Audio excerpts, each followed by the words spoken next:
A routine landing. Ladies and gentlemen, we are starting our approach to the Very good FW. shape. Turns into a sudden fight to the death. You're gonna lose it all of a sudden. There it is. A passenger jet mysteriously falls from the sky and rockets towards a busy highway. Push it up. Push it way up. Delta, go around. It's gonna crash! A mysterious force brings down a plane claiming 137 lives. In the wreckage lies the one clue that can stop it from killing again.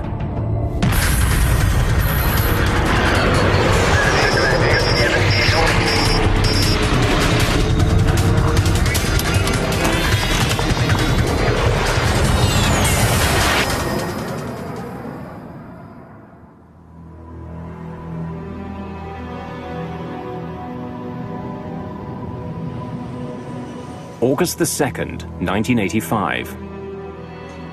Dallas, Texas.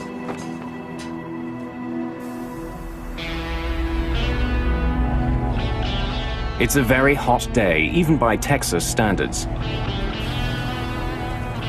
See y'all tomorrow. Temperatures soar to 101 degrees. Rain coming. Should cool things down a bit. In the late afternoon, William Maybury is heading home from work. The day's heat and humidity are having an effect on traffic at Dallas-Fort Worth International Airport, DFW. Roughly the size of Manhattan, DFW is the biggest airport in the world. It's also one of the busiest.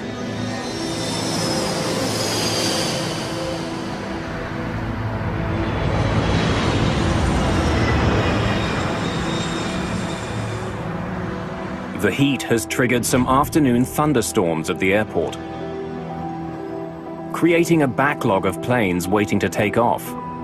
American 631, you are cleared for takeoff. Air traffic controller Gene Skipworth is in the tower today. He's been working there for 14 years. With him is controller Mike Porter. Skipworth was not asking for help. Nothing seemed unusual other than the fact that we were starting to get busy and aircraft were starting to pile up.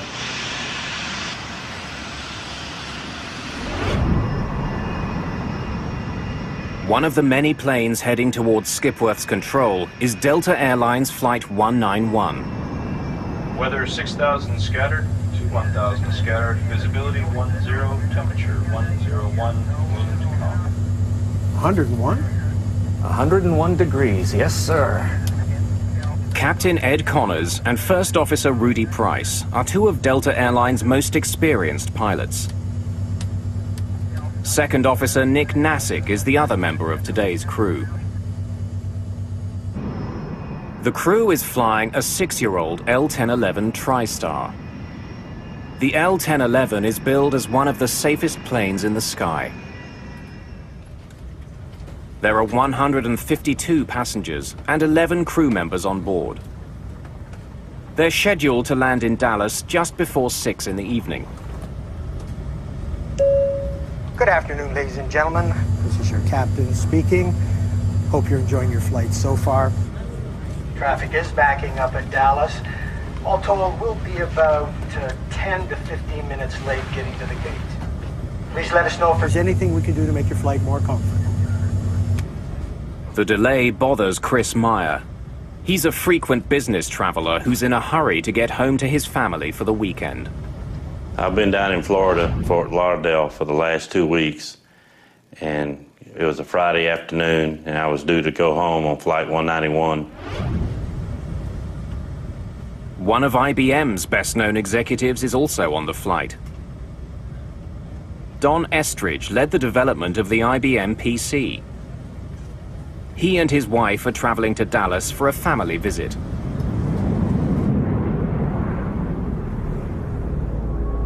(963), turn right, heading 620. En route from Florida to Texas, Delta 191 will be in communication with several controllers. I'll turn you into Blue Ridge. It'll be about 0. Every aircraft is guided along its flight path by a series of regional air route traffic control centers. They direct each plane's speed and altitude. 191, descend and maintain 10,000. Join the Blue Ridge 010 radial and inbound. We have a good area there to go through. Captain Connors has some concerns about the route he's been given. He sees a storm cell along that path, and he doesn't want to fly through it. Well, I'm looking at a cell at about a heading of 255. It's a pretty good-sized cell. I'd rather not go through it. I'd rather go around it one way or the other. I've had about 60 aircraft go through this area out here, 10 to 12 miles wide. They're getting a good ride, no problem. Well, I can see a cell now about heading 240. When I can, I'll turn you into Blue Ridge. It'll be about the 010 radial. 010, roger. We're going to hold you to that. Captain Connors gets his way. He's given permission to fly around the storm. Once past it, he'll line up for a landing on runway 17 left. I'm glad we didn't have to go through that.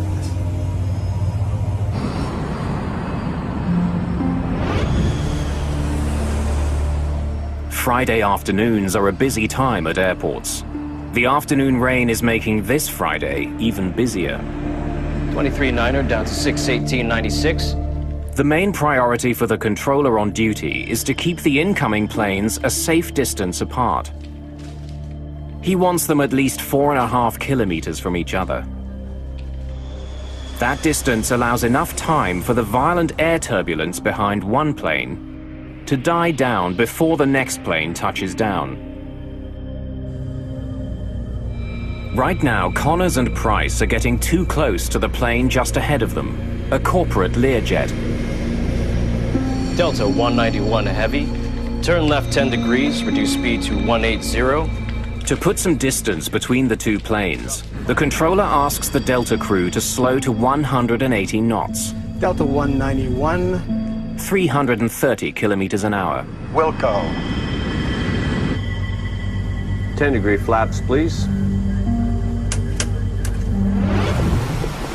You're listening to Dallas 105 FM. It's a wet one out there, folks, so drive careful. Heading home along Highway 114, William Maybury will soon be passing DFW.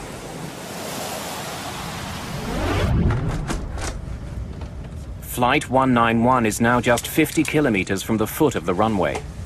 Ladies and gentlemen, we are starting our approach to DFW. Please make sure your seats are in the upright position and your seatbelts are securely fastened.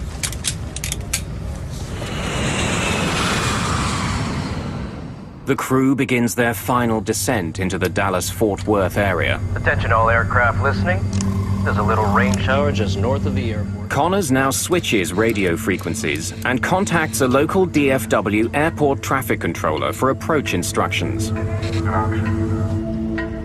As the passengers and crew of Flight 191 prepare for their landing, a deadly force takes shape in their path. Critical decisions and missed information conspire against them. The crew will soon be engaged in a 47-second struggle, which will become one of the most important moments in the history of modern aviation. August the 2nd, 1985. The crew of Delta Airlines Flight 191 has been skirting a line of heavy storms between Florida and their destination, Texas. 30 kilometers from the Dallas-Fort Worth Airport, First Officer Rudy Price notices rain ahead. We're gonna get our airplane washed. What? We're gonna get our airplane washed. It seemed like the closer we got into DFW, the worse the weather got. And we was turning it into the rain instead of going around it. And the pilots never said anything about the bad weather. Delta 191 is still closing in on the Learjet ahead of it. Price and Connors need to slow down even further to put some distance between the two planes. Delta 191 heavy, reduce speed to 150. Speed to 150. 9 kilometers from runway 17 left, Delta 191 is handed over to another controller, Gene Skipworth, for final approach and landing. 090 Tower, Delta 191 Heavy, out here in the rain. Feels good. Delta 191 Skipworth tells the crew to expect a manageable crosswind of up to 15 knots. Winds 090 at 5, gusts to 15. Thank you, sir. First Officer Price will be at the controls for the upcoming landing. Pilots and co-pilots routinely alternate flying duties.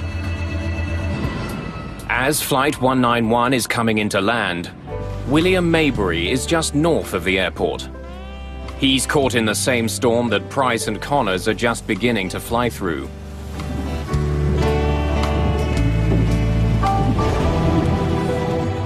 Before landing check. Landing gear.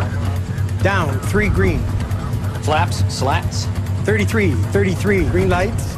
The crew suddenly notices that they'll be flying into more than a bit of rain. It's lightning coming out of that one.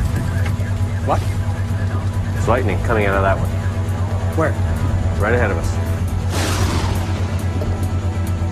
1,000 feet. I'll call them out to you. All right.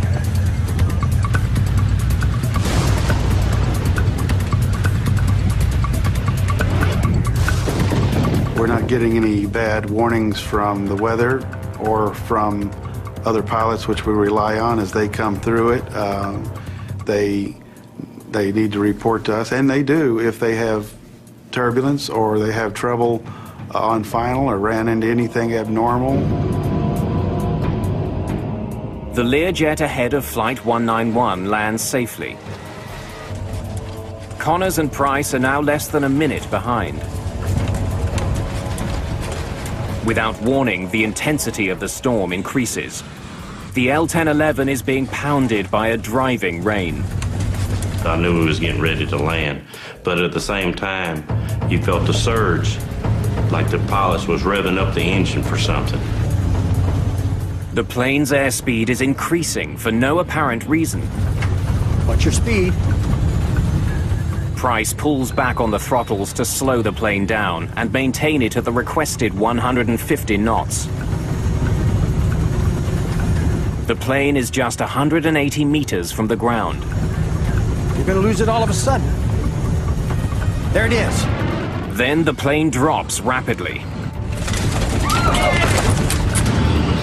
It's as though an invisible force is pushing it to the ground. Push it up. Push it way up. Way up! Way up! Way up! The crew is pushing the plane's jet engines to their full power, but can't get more speed or get the plane to climb. So I pulled my seatbelt tight as I could, but at the same time, you could hear a pin drop. Nobody was talking. But I mean, it got dead silence. As suddenly as it began, the crisis seems to end. The plane stops falling and begins to pick up some of the speed Connors and Price have been fighting for. That's it. But before the crew can take another breath, the plane drops again, rocking violently from side to side. And then it dips wildly to the right. And I just knew we shouldn't be that close to the ground that soon. Hang on to the son of a... About 2 kilometers from the runway, it plows into a field and rockets towards Highway 114. When we hit the ground, it felt like you was in a car running over railroad ties. It was real bumpy. The crew somehow manages to get the plane back in the air. At that moment, Gene Skipworth catches sight of Delta 191. He's gonna crash! Delta, go around! But it's too late. The plane's engines slam into William Maybury's car on Highway 114. He is killed instantly. The plane hits the ground again, north of the runway. It's traveling more than 350 kilometers an hour.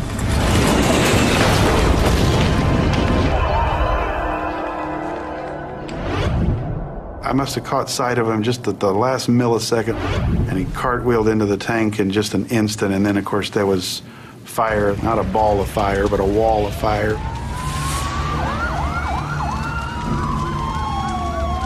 It seemed like it was only a few seconds, 5 seconds at the most. I don't know how long it was. Everything was stopped. The resulting explosion is so powerful that the rear section of the plane is blasted backwards, away from the fireball. Then all of a sudden you look up and it's just nothing there. Everything's gone. You just see the whole big picture outside. Like the plane just opened up.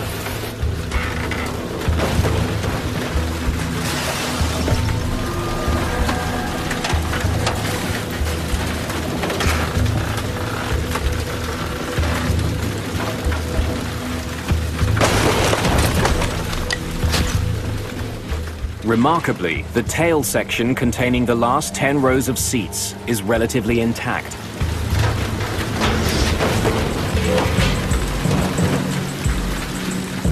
People just thrown around on the ground.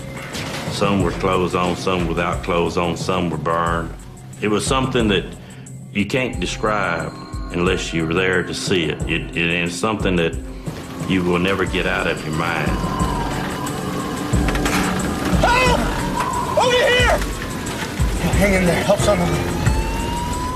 Then, as suddenly as it had started, the rain stops.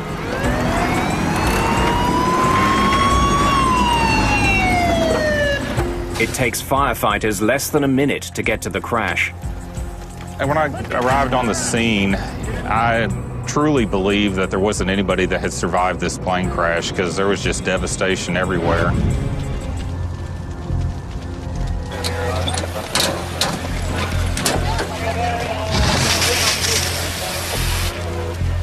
What I had pulled up on at the time was the wing section, which is the portion of the aircraft that carries the fuel. So there was a large amount of fuel and a large amount of flames.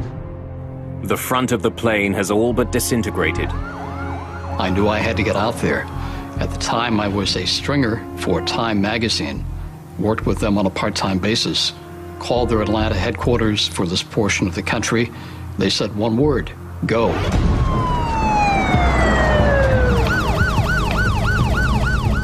Firefighters need only a few minutes to get the raging fire under control. They then turn their attention to pulling survivors from the plane. It wasn't until the fire started to subside a little bit that I saw the tail section where there was some hope of some people surviving. There were these two women that were walking through the smoke. Ladies, clear the area! Get out of the way, clear the area! And it kind of surprised me, so I knew that there was hope and that there were people out there. Only 27 people survived the crash. I had seen death before as a medic in Vietnam, but it had never been aimed at civilians, and certainly not on a mass casualty situation, and certainly not this suddenly. I could tell how bad it was. You could see and smell and feel the death.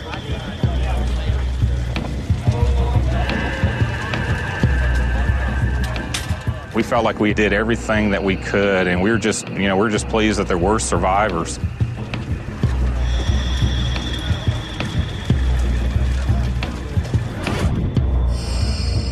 I was scheduled to sit on aisle seat 15A, and I told them that wouldn't be no good because that was a non-smoking section. I was a smoker, so I had to be in back.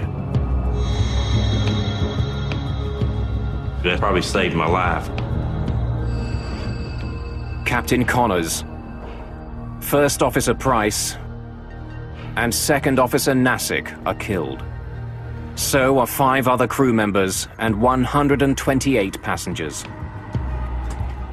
IBM's Don Estridge and his wife are among the dead. In the tower, there was silence for probably 1 to 2 minutes, except for just an occasional transmission. But basically, it's just quiet, and you just sit there stunned and wishing you could do anything to take it back.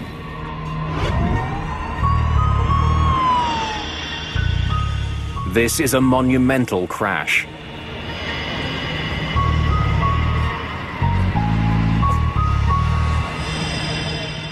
Investigators from the National Transportation Safety Board arrive at DFW, determined to find the cause.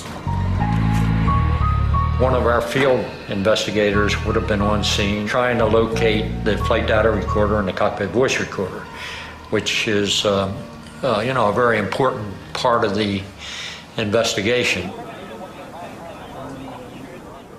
Investigators begin looking for evidence of mechanical failure. They examine the wreckage for clues that the plane was not responding to the pilot's command. It's essential in any approach or departure accident to establish what the airplane's configuration was, to assure that it was not a factor in the accident, where everything was normal on this aircraft. Investigators turn their attention away from the plane and to the skies. After any accident in commercial aviation, there are theories galore. A couple of them prevalent that evening. First, that lightning had struck the airplane. Secondly, that it had been hit by a mini tornado.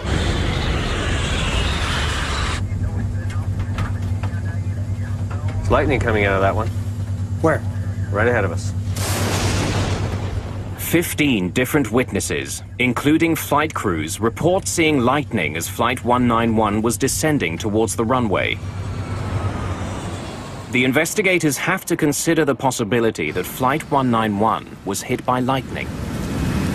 Lightning is always something that you have to investigate to determine the possibility that lightning disabled some part of the airplane. In 1963, a Boeing 707 was struck by lightning. The lightning ignited the fuel in the plane's tank. The plane crashed. 81 people died.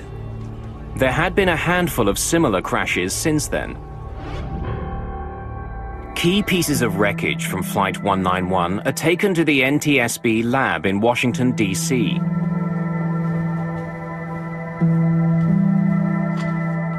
Bud Lehner is the investigator in charge of examining the wreckage, as well as the data from the plane's cockpit voice recorder.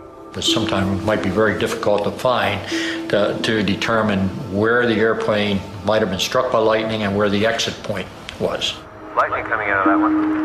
Where? Right ahead of us. If the plane was hit by lightning, there would be evidence left behind. A device called a static discharge wick is attached to the trailing edge of an airplane's wings. It redirects static electricity into the outside air instead of into the plane, where the charge could cause a fire.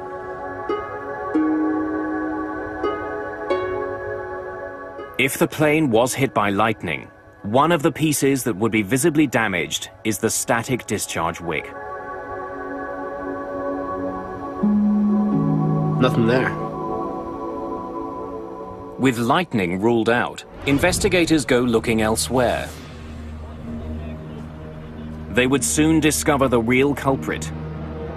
It had actually been caught on tape. A Delta Airlines L-1011 crashes after entering a storm near Dallas.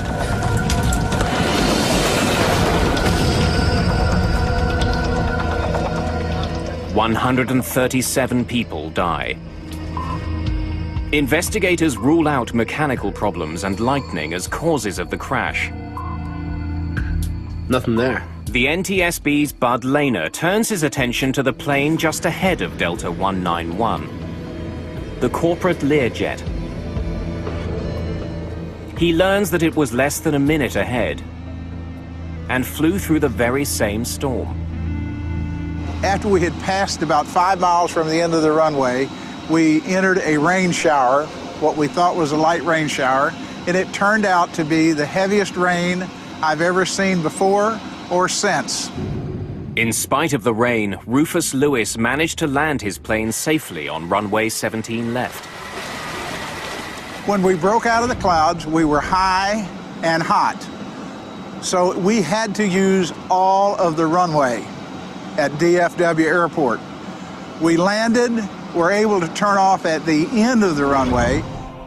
So why was the much larger L-1011 unable to land just moments later? Bud Lehner still doesn't know what slammed Flight 191 into the ground. But soon he finds the clues he needs on the plane's flight data recorder. It logs every adjustment pilots make to the plane's controls. The device also records external elements like temperature, wind speed, altitude, and air pressure. Whatever Connors and Price were fighting, there's a good chance it left its fingerprints on the flight data recorder. This flight data recorder gave us several parameters we didn't have before. Engine power, longitudinal acceleration, and those kinds of parameters really enabled us to do a more in-depth analysis. The plane's data recorder has documented a combination of rapidly shifting winds. Then it shifts to a downdraft. In a matter of seconds, the plane was hit with strong winds from the front, then from above, and then from behind. There you have it. For Bud Lehner, that sequence could only mean one thing: a microburst. A microburst is a violent shaft of air falling from a storm cloud. Back in 1985, few people knew more about encounters between microbursts and airplanes than John McCarthy. If you're at the kitchen sink and you turn on the water and it goes straight down and it splashes out in all directions. And that's kind of what a microburst is, except that it is extremely bad news if you're an airplane flying through it at low altitude. A plane first faces a strong headwind which lifts the plane skyward. Then a downdraft which slams it towards the ground. Finally, the microburst delivers its most dangerous punch, the tailwind. And you would get a rapid descent, a loss of lift, and a rapid descent towards the ground, and easily crash the airplane. A plane's wings need a steady flow of air moving over them. That's what gives them their lift. By inhibiting that flow, the tailwind reduces lift. There's no better recipe for a microburst than the weather conditions at Dallas-Fort Worth on the day of the crash. It had been extremely hot all day, and hot air rises. When that hot air meets the cold, moist air in the storm clouds, it cools instantly and rushes violently back to Earth. A microburst. It is a tiny thing, meteorologically speaking, compared to a big storm or a snowstorm or a hurricane. It's just like a needle in a haystack. At its maximum strength, it's no more than 2 miles across, and it lasts no more than 15 minutes. It was clear that 136 people on Flight 191 had become the latest victims of a microburst. Investigators had their culprit. Unbelievable. And thanks to Flight 191's advanced data recorder, they could paint a remarkably accurate picture of it. The killer had essentially been caught on tape. But what the flight data recorder doesn't explain is how such an experienced crew fell victim to a killer You're in good shape. they were all trained to overcome. When Lehner compares the pilot's actions to the actions of the microburst, Watch your speed. he uncovers details of a fight to the death. A fight that the Delta pilots almost won. Lose it all of a sudden. There it is. He seemed to know what he was going to hit. Watch your speed. The increase in airspeed prompted First Officer Price to reduce power to his engines. Power that he would desperately need in just a few seconds. You're gonna lose it all of a sudden. There it is. When Price and Connors entered the downdraft, Push it up. they were less than 250 meters from the ground. The captain knew the characteristics of a microburst. He'd obviously been given an introduction to wind shear and microburst characteristics in his flight training. When Connors and Price encountered the microburst's tailwind, there was very little they could do. They had insufficient speed and altitude with which to maneuver. If a pilot encounters a strong tailwind at 3,000 meters, he can point his nose down and dive to pick up speed and generate lift. It's called trading altitude for airspeed. But that trade wasn't available to Price and Connors. They were just 150 meters off the ground when the tailwind struck. The only way for them to gain airspeed was from their engines. Push it up. Way up. Co-pilot responds. Airplane stabilizes. I can see that most pilots would say, well, we're through with that, and range going to stop, we're going to land. Momentarily, their efforts seem to pay off. Their airspeed increases, their plunge is halted. But with Flight 191 less than 150 meters from the ground, this particular microburst delivered the ultimate blow. A fierce crosswind that forces their plane to bank dangerously to the right. Combined with the microburst's other winds, the crew was defenseless.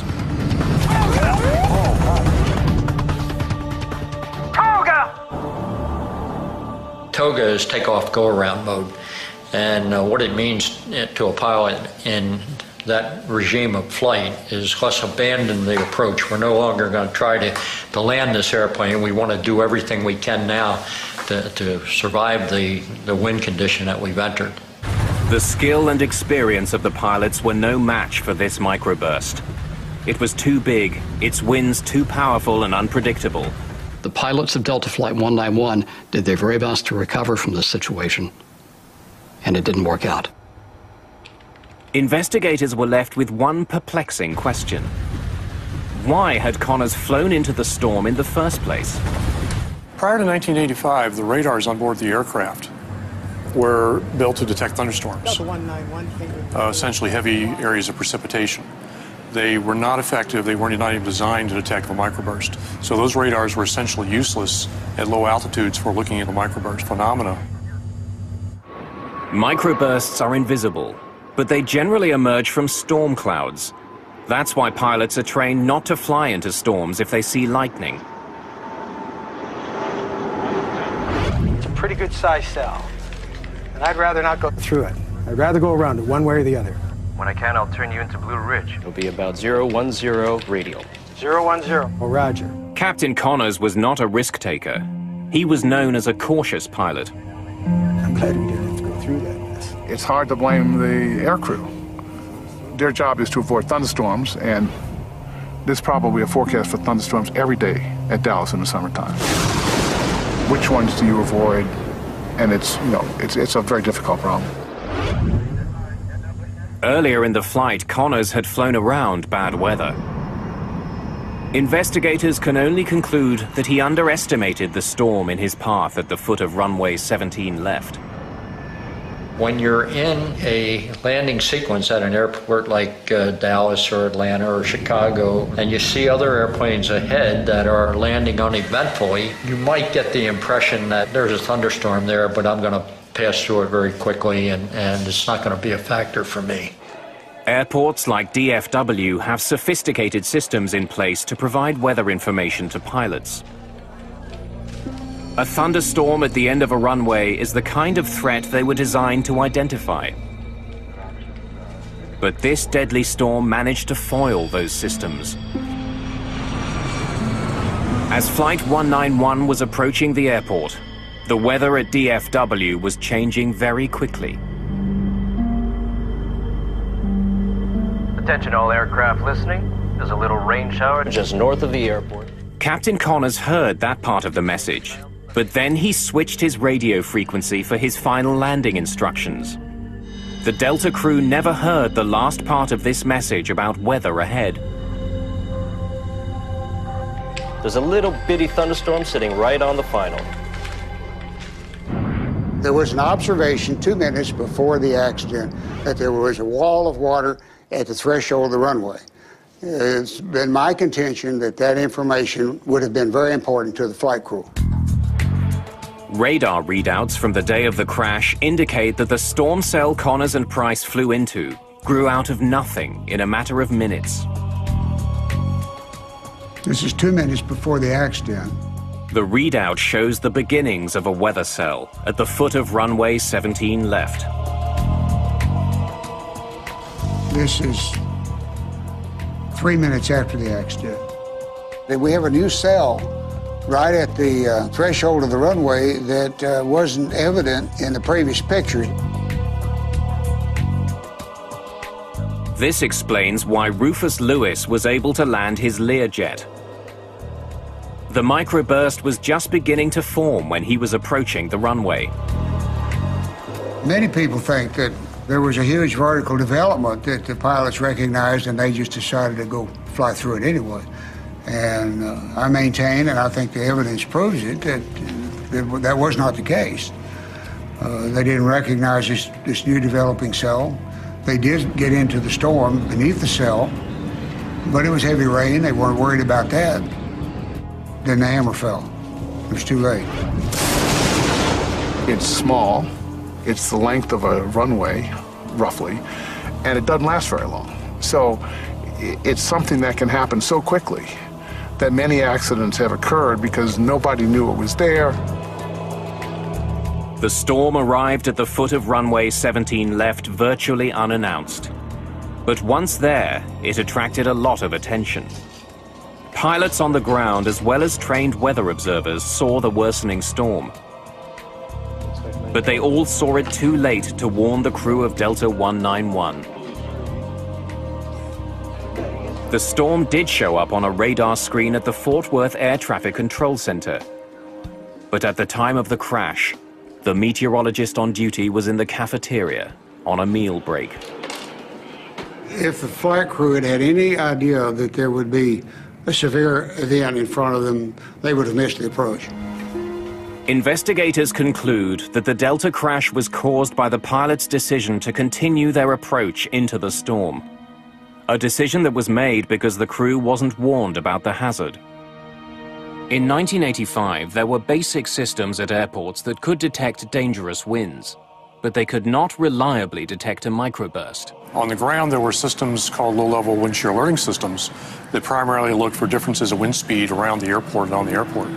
Unfortunately, these sensors tended to be spaced so far apart that a microburst could actually exist in between them and escape detection, or at least detection in time to warn a pilot of the threat. But a microburst detection system to overcome this problem had been developed. It was being tested in Denver and working very well. What we found out is that Doppler radar, which is on the ground, is incredibly effective in detecting microbursts. In fact, it can detect about 98% of a microburst. Conventional radar uses radio waves to measure precipitation inside a storm. Doppler also sends out radio waves, but by measuring the frequency of returning waves, Doppler can also calculate the movement of the winds inside a storm. And if you look through the Doppler radar, you see a part of it that's going away from the radar and a part that's coming towards the radar. And if it's small, it's absolutely a microburst. It can be nothing else.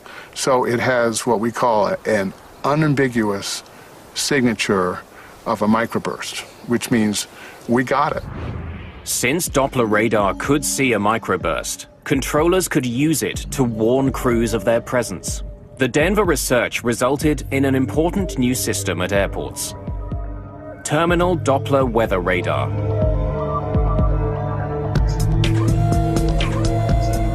When the system detects dangerous conditions, it relays a warning to air traffic controllers,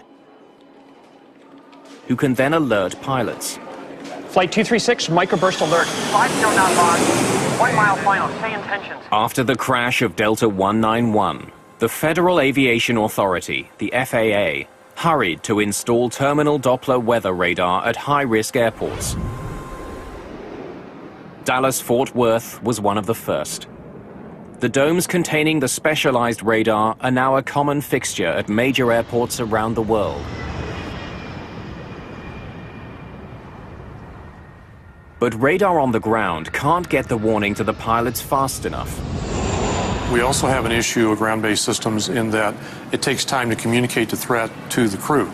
The system has to detect it on the ground. It would typically go to a control position in the control tower and be relayed by voice to the pilot, which can introduce a delay of 10, 15, 20 seconds, which could be very critical. Planes also needed on-board microburst detection. A team from NASA began developing such a system by flying into the most dangerous microbursts they could find. Here we go. Take it. By risking their own lives, they would eventually save thousands of others.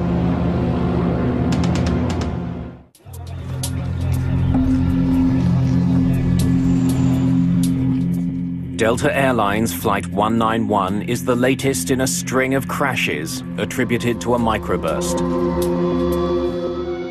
Since 1964, microbursts were shown to be the cause of 26 accidents, claiming more than 500 lives.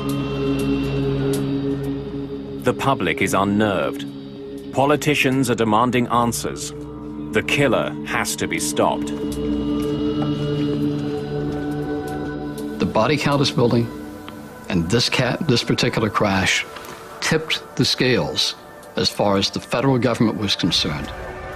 The crash of Delta 191 showed that seconds count when planes encounter a microburst. You're going to lose it all of a sudden. There it is. Increasing alert times Push it up. Way could up. save more lives, especially if a microburst detector was mounted right on the plane. If you can provide the airplane with 10, 15, 20 seconds of advance warning, pilots push the throttles up, they build airspeed, they build altitude, they build energy. It's like money in the bank. By the time they get to the microburst during a recovery, they can survive.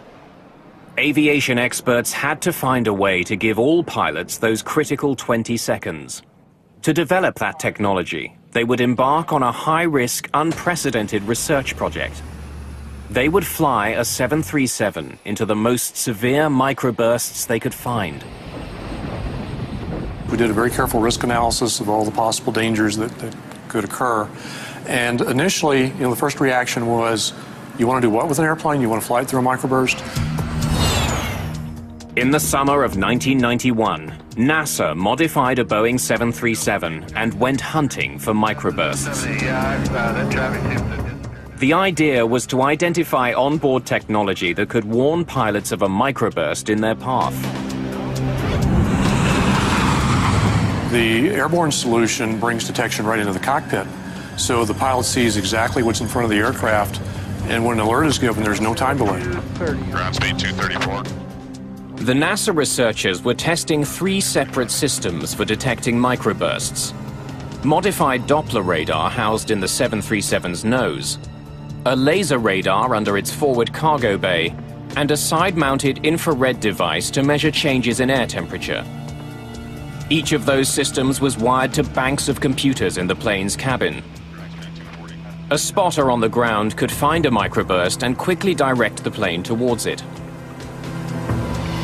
Roger, control 515. We're rolling. Roger, understand your roll. TDWR and after control. Range. Range, 45 miles. Ground speed, 240. Here we go. Take it. Straight ahead. Need to come left about 10 degrees, 15 degrees. Well, when you spotted a microburst, it was all business. It was how do we get there, how do we get to the right altitude, the right airspeed, the right position, when to begin data collection. So people were quite busy during these flights. But yeah, it was exciting. We wanted to find them, we wanted to penetrate them. With every microburst, the 3 onboard detection systems were put to the test. Researchers on the plane could instantly see which instrument was doing the best job of picking up the microburst ahead. Behind the aft flight deck, we had pallets of equipment where the radar engineers, the laser engineers, and the data recording engineers could sit and ensure that each system was performing as expected. Ground speed 234. Dead ahead maybe 1 degree to the left. Let's go straight through this one. Here we go. Take it. Straight ahead. We started with very, very weak microburst. Again, we had the ground-based radar telling us what we were about to go into. So we started with very weak microbursts, gained experience, and then gradually worked up to stronger and stronger ones. You would see the rain begin to fall, and you would feel a sinking feeling. It'd be a little settling, a little like an elevator starting down. A few minutes here before we touch down. What do you see? So any apprehension that the crew may have had initially about going through them was actually replaced later with joy at finding them. Here comes the center of the target, right now. 242 on the ground speed. Wind's gone away. Look for a tailwind. Watch. Lost some altitude there, too. There, the wind's gone around the tail like 10 knots. Good strong downdraft in the middle of it. Just sucked 100 feet in almost no time at all. Our good performance decreased, too.